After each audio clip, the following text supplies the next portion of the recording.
Hey, what is going on, guys? It's Young here, and today I'm back in another Fortnite video. And in today's video, I'm going to share with you guys the best aim assist settings to use if you guys play on linear, and as well if you guys play on exponential as well. I have the best aim assist settings to use here in this season. So if you guys are looking to improve your aim or just looking for some new settings to help you aim much better, definitely stay tuned in the video because these settings for linear and exponential are the very best if you are looking to improve your aim.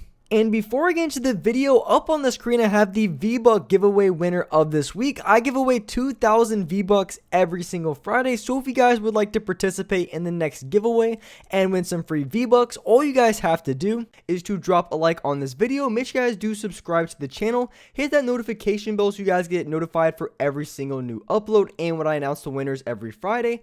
And lastly, make sure you guys put down your Xbox gamer tag, your PSN gamer tag, or Epic account down in the comments section below, and you guys will be automatically entered into the giveaway. And lastly, if you guys like to support me in the item shop, all you guys have to do, go down to the bottom right, hit on support a creator, type in my creator code, which is Young Humor, and you guys will have me added and supported as a creator in the item shop. And alright guys, let's go right to the video. Alright, so in this video, I'm going to be sharing with you guys the best linear and also the best exponential settings to use if you guys are looking to improve your aim. So here, going into the linear settings that I have. So for my building and editing multiplayer, I play on a 2.0 for my building, and then my editing speed is a 2.1, with my horizontal speed at a 48% and my vertical speed at a 47%. I have just a slightly higher horizontal speed, which I've been a big fan of for over the past couple weeks. A lot of my settings have just a slightly higher horizontal speed. And there is a lot of reasons for it. I mean, one of the reasons it can help you reset your edits faster because there's just so many movements and things that you can do in this game that require you to move quickly from left to right because that's what horizontal is. And when you're resetting your edits, maybe you're building a 1x1 and you're spinning in a circle to build walls around you, or maybe you're just going for flick shots with your shotgun. There's just so many big advantages of playing on a just slightly higher horizontal speed. So that's why I recommend to play on just maybe 1 or 2 points above. But as far as your building and editing sensitivity, I think it's really important for improving your aim as well. Because if you have too high of a building and editing sensitivity, what can happen is, because so say you're building really fast and maybe you crank out a couple retakes, and then immediately after you want to go for like a flick shot, what's going to happen is your muscle memory is going to get used to just how fast the building and editing is. So as soon as you come out of the building and editing and you go for a flick shot on your normal sensitivity, a lot of times what's going to happen is you're either going to overcorrect or undercorrect, and it's going to be much more difficult to hit your shot. So maybe going towards the lower end as far as building and editing sensitivities could be concerned, I think can really be a big advantage to your aim because it's going to be less of an adjustment because the higher sensitivity for building and editing, the more you have to adjust when you finally come out of it and go for a flick shot. So one big tip I want to give you guys to help improve your aim, and I did mention this in the previous video, so if you guys saw it, you guys know exactly what I'm talking about. But when you are going for shots with your shotgun and you want to improve your aim, it's really important that you lean in the direction of where you're trying to shoot because it's going to really help you hit more shots and hit for higher damage shots as well. So as you see I'm doing here, you don't want to do this at all. That's the thing you don't want to do, is you don't want to go for a flick shot and maybe back up and go in the opposite direction. Instead, you want to lean in the direction of which you're trying to go to shoot your shotgun because you're going to be hitting for way more damage. It's going to be a lot easier to hit because you're going to be closer, and it's just going to be way easier to line up your shot if you lean in the direction of the other player. So going back into my settings as far as my ADS, I play on a 10% and a 9%. Again, having just a slightly higher of a horizontal speed. And then for my look dampening time, I do play it on a 0.07. I used to use it a little bit, I took it off, but now I have it back on. I think this setting can be very helpful in a lot of ways. And the biggest advantage of look dampening time is going to be from range. That's where you're going to see it shine the most. Of course, it can help you out at close range, but long range particularly, and slightly adjusting your analog stick from the range is going to, you're going to see the biggest improvement of having a look dampening time on. Now, I wouldn't recommend having too high of one on, or if you're putting on like a 0.03, you probably won't even notice much of a difference.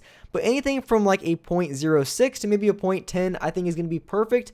and what I would recommend for a look damping time if that's something you guys decide you want to put on. But some people like it with it, some people don't. It really just comes down to a personal preference.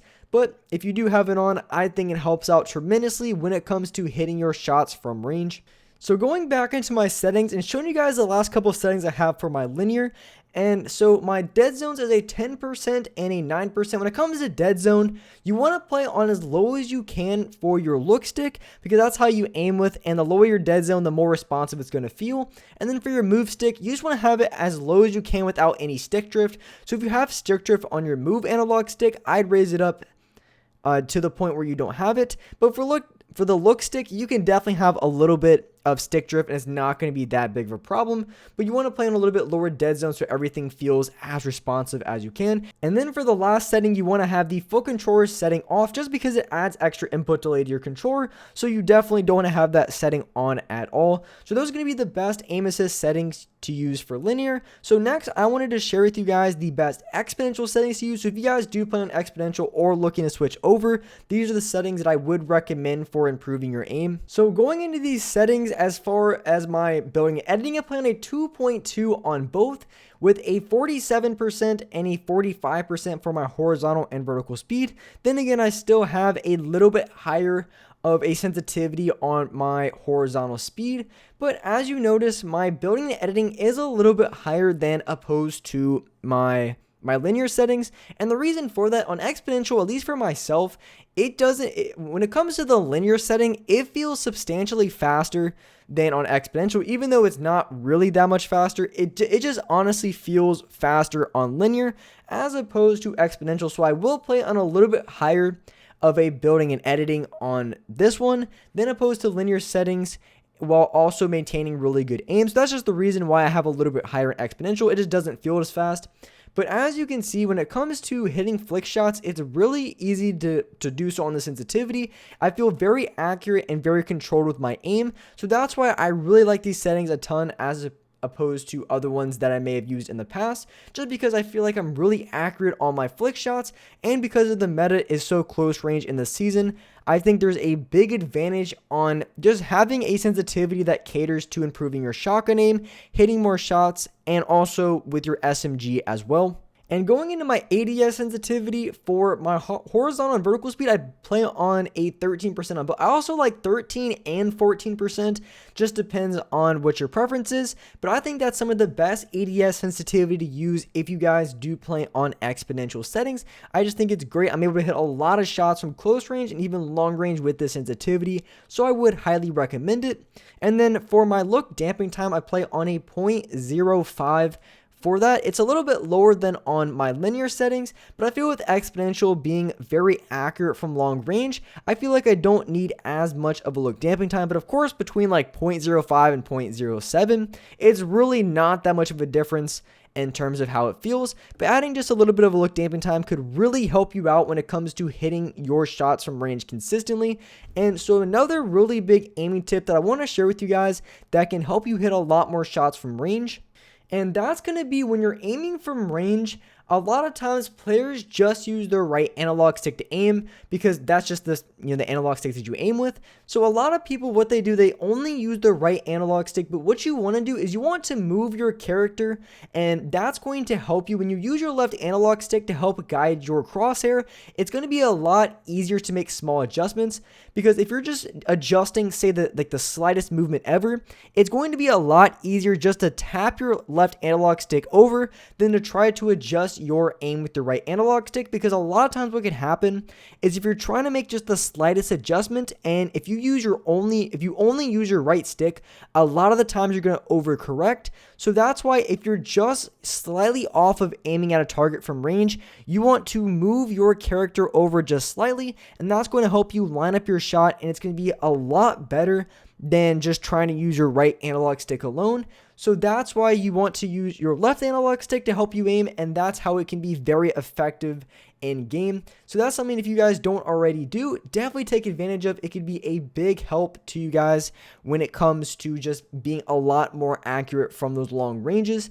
But with that being said, that's wrap it up for this video. If you guys enjoyed this video, if you found this video very helpful, make sure you guys do drop a like. Make sure you guys do subscribe to the channel if you guys are new. Hit the notification bell so you guys get notified for every single new video. And as well, I do live stream every single day at 4:30 Eastern Standard Time. So hit the notification bell so you guys will get a notification for when I go live on this channel. But with that being said, I appreciate you guys watching the video. And alright guys, I will see you next video.